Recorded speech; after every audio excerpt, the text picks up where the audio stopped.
woodwork on the existing house is a rough sawn cedar, so in order to match it, we'll be using the exact same type of material to trim out the addition. The guys are using a rough sawn cedar plywood for the soffits, rough sawn cedar 1x10s for the frieze board, and rough sawn 1x4s for the fascia board. Even the reverse board and batten siding for the gables is an unsanded cedar material.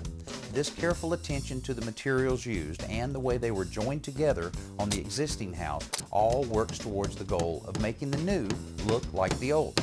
There's no place where that's trickier than in the brick mason's job. Every new course of bricks has to line up with the old ones on the back and front side of the house. Our brick masons only have about 4 more feet on the front of this addition and all of the brickwork will be complete.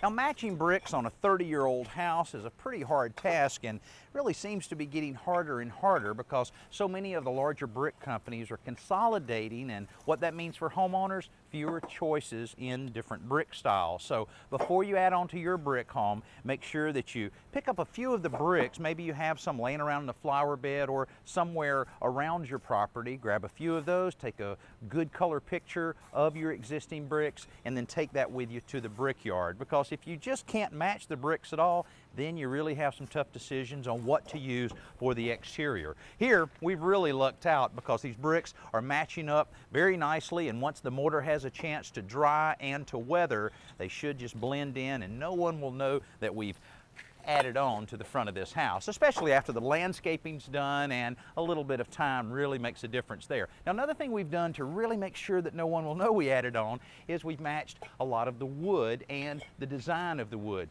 You can see the reverse board and batten on the old gable of the existing house, and all of the drip edge and frieze board is all matched exactly here. And once our painter gets through with all the stain work, we're in great shape.